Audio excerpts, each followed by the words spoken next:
Slam. The door to my truck cried out. Bro, be careful on the door. Sorry, boss, I am not used to things this nice. My old Chevy, you have to kick the fucker shut. My most reliable employee, John Case, settled in for the drive to the job site. He smelled like shitty beer as usual. You put malt liquor on your cereal? I asked. Sometimes, if I have cereal. Most days, I skip the cereal part. He liked to rub these things in my face because he knew I needed him. He was good with the tools, and despite his only water intake coming from a 16-ounce can tainted with beer, he was a safe worker. Never an accident and always watching over others. He kept a small e-cigarette type device hidden, seemingly concerned that I would care if he smoked weed through it. Hell, I had one of my own in my lunchbox. Nothing like a rip of Blue Dream midday to keep you going. Being the boss had its perks. Being the owner, I had that gold visa with unlimited perks. I worked hard to get here. Took 3 years for me to finally get into the truck of my dreams. A brand new off-the-lot Ford Raptor with all RHE bells and whistles. With my credit being used to keep my business on track, I put down over half up front. My insurance was darn near the same as the payments. It's the only thing I love. I glanced down at the odometer, 2,172 miles, still a baby. Then a Prius cut me off and I hit the brakes and my tool bag in the King Cab Deluxe jumped from the seat to the floor. John reached back and tried to put the bag back in order. Damn boss, it's nicer than my apartment back there. I can't even reach the seat, John said, not lying. You tried. Next time I will just go over that hippie machine. Heading north, we were soon to pass the Home Depot. Last chance to grab anything we needed. We needing anything to wrap this job up? I asked, my daily question. Nope. We should have it all. What do you think? Done by Thursday? John asked. That's what I'm thinking too. I knew what was coming next. He had a way of doing this weekly, and I was always eager to see how he would work it into the conversation. At this point, I was used to it and planned for it. In my mind, this was set in stone, but I liked to make him work for it. So you don't need me Friday then? He asked a bit more bluntly than usual. I waited. I'm going to smoke a brisket at Heather's house. Try not to beat each other up too bad this weekend. I snorted, fuck you, but you ain't lying. Yeah, I got it. I'm just going to do a walk through and get the owner to sign off, then go bid on 2 jobs. Cool. He got what he wanted from the chit-chat. He would be silent the rest of the way. I broke our routine when my brain cells remembered something I was half dreading. Next week, I'm leaving Wednesday. I informed. Oh, no way. Again, I knew what he was going to say next. Do I lose hours? He asked, always eager to have a 3-day weekend. He needed that 40 to 50 hours we put in. Hours, yes, but money, no, I replied, cracking an energy drink. He just looked at me. Remember that porch we did in Deer Park a few jobs back? Yeah, did we fuck it up? Never, I said. They want an 8-foot lattice fence off to the west of it for the garden. Oh, easy peasy. That was my thoughts as well. Take the new kid and you guys should have it done in a day. Nodding his head in content, he settled back in. I worked it so they will pay cash, pay the kid, and keep the rest. Should be about what you'll miss in hours. Thanks, boss. No problem. The freeway opened up and I hit the gas, took off like a rocket. We pulled into the job site as the morning dew started to shine bright. It was going to be a nice day for working. Part cloudy, small breeze, equaled perfect. I heard him before I seen him. First his souped-up exhaust screaming, then his stereo shaking the ground. I swear he was intentionally a few minutes behind us, like he would hide somewhere on our route waiting for us to pass. He was as proud of his souped-up Volkswagen Jetta as I was of my truck. He liked when people stopped and watched him park. With no regards for neighbors at this early time, stereo going until the very second he took his keys out. He got out to a small puff of smoke on his ass. The wind not in his favor helped rat him out as it blew over me. Really? I asked, looking over my 2 servants. You two are ridiculous. I work good and I work fine. But first take care of head, he sung out softly. Really? I repeated, a sublime reference. Oh shit, boss, you smoke too, huh? It is Washington, the evergreen state, and we ain't talking about them pine trees. John looked at me a bit side-eyed in shock. Let's get to it, I ordered. Sir, yes sir, the kid saluted as an ode to my army days. You don't salute sergeants, and off we went. The last days of a bigger job like this one always seemed to drag on. Beep beep, my watch sounded off, signaling lunchtime. John checked in with me first, then he headed towards the mobile sound machine that was the new kid's car. Off they went to get lunch, the car proudly disturbing everyone within a half-mile. This was their routine. The kid would come back red-eyed and ready for the last half of the day. And John got himself a tall can of beer and that gum he replaced cigarettes with. I headed towards my truck and admired my 33-inch wheels. I had not yet decided on a set of rims yet, but the stock ones looked dang good for now. I had not yet decided on a set of rims yet, but the stock ones looked dang good on it for now. Opening the back, I'd forgotten about my stuff on the floor. John was right. No way anyone could reach all the way to the seat. I put my tool bag back in order, kind of surprised that I didn't need any of it earlier. Luckily, I had a decent little crew and my morning of double-checking their work had not warranted me fixing anything. This is why I tolerated their shenanigans. It dawned on me that I had not seen the view from the back, so I climbed on in. Fuck, this is nice, I thought. The bench seat slowly repositioned itself into a few very comfortable configurations and finally a damn near full-sized bed. 2 TVs in the seats, huge double moon roof. Ford outdid themselves on this one. I reached into my lunchbox, pushed aside my store-bought sandwich and took a pull off my tiny device. A cloud swirled around the light gray leather and I sat back in the bed looking up. You did it, John. You're doing it. Beep beep beep. I sprung up.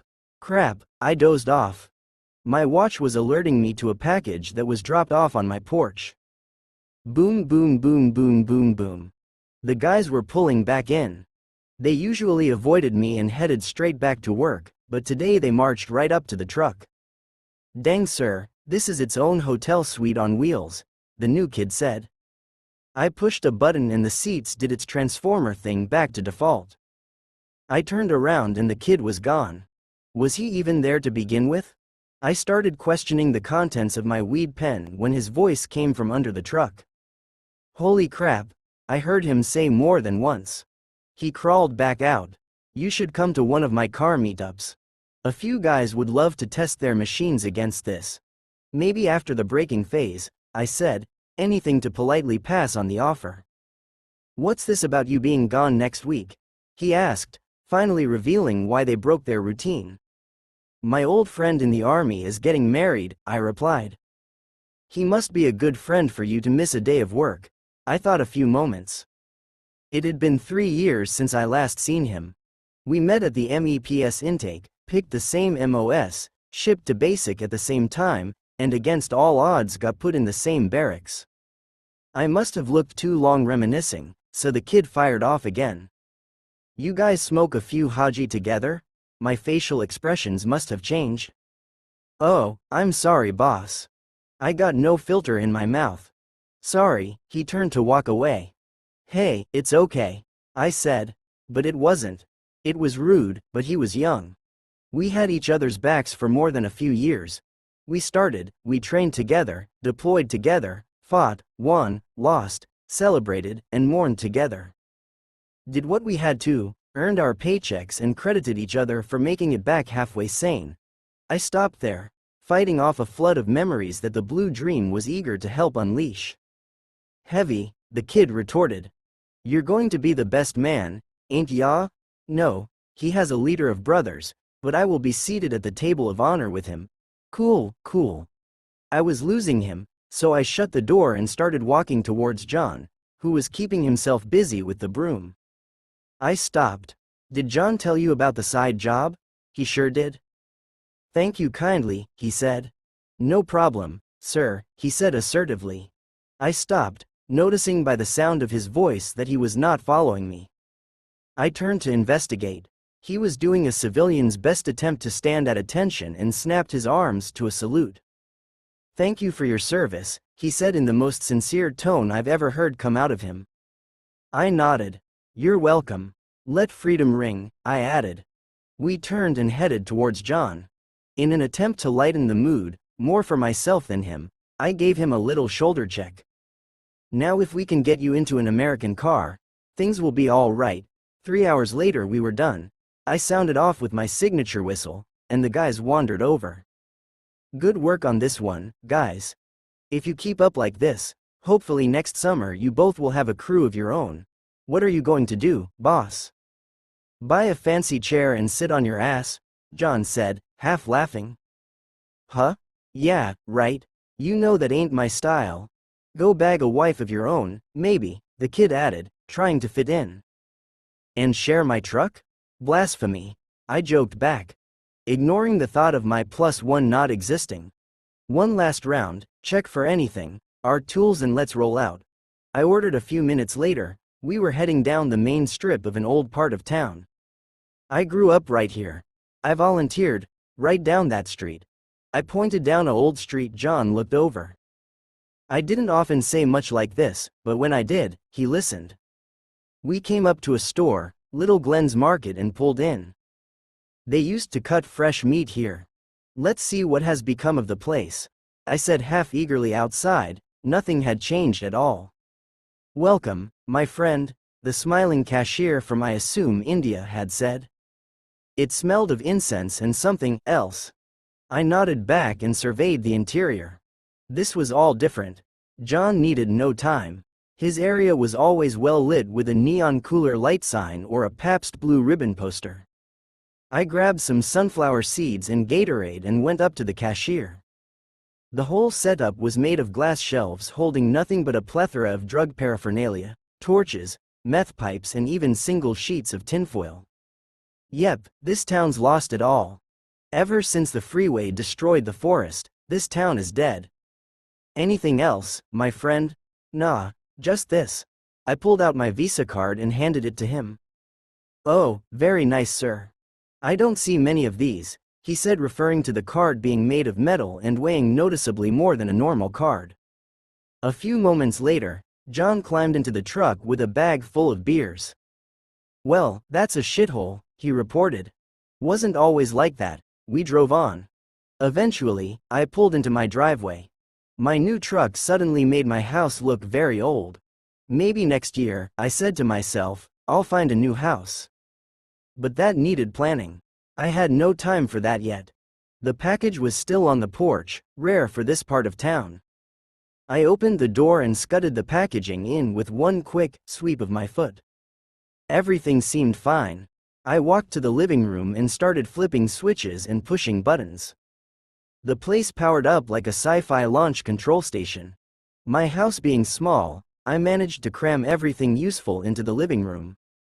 The sounds of Cartman singing, "Kyle's Mom's a Bitch," were the first to break the silence. I love South Park. Then came the trademark Windows computer chime as my computer booted up. I walked up to my 90-gallon fish tank that held one of my other good pals, a beast of a fella that I was told was older than me. A rare specimen worth more than all the items on my small patch of land combined. A bright neon blue Northern Atlantic lobster. I caught him years ago while on R&R from the Army. The guide we hired tried to finagle me out of it, and I knew I had something special. I canceled my flight, bought a huge plastic bin and water pump, rented a car and retrofitted a makeshift tank in the back and drove him all the way home from Maine to Washington. It took 5 days. My parents were not happy about this new responsibility thrust upon them, but they accepted it only because it did not need to be walked. I barely made it back to base in Georgia in time. I dropped a feeder goldfish into his tank, and like a ninja, he grabbed it. What a majestic beast. Next, I drifted to the kitchen. Stir-fry and rice was the plan. I set a pot of water to start boiling and then opened the package I had gotten. It was the business decals I ordered for the truck. I put the rice into finish and went out to put the logo on my truck. No one was outside, it seems. No one ever was anymore. Kids, parents, old people, all stuck on their asses in front of some kind of screen. Turning to my truck, I paused. I felt like I was about to commit sacrilege to a holy temple, but it had to be done. A few moments later, I stepped back. Phew, I did it right, straight with no bumps. Better Builds by Boyer, my phone number and license number. Quality construction done right. Good work, Jim, I said to myself, self-applauding myself for the second time today. I headed back inside to flip some veggies and chicken around in a pan. Finished my meal and cleaned the table. I always ate at the table, defying the TV dinner mantra of my parents. I grabbed a Miller Genuine Draft out of the fridge and sat down on my black leather couch in time to watch Cartman serve up some chili to an older kid with red hair. I was out within moments.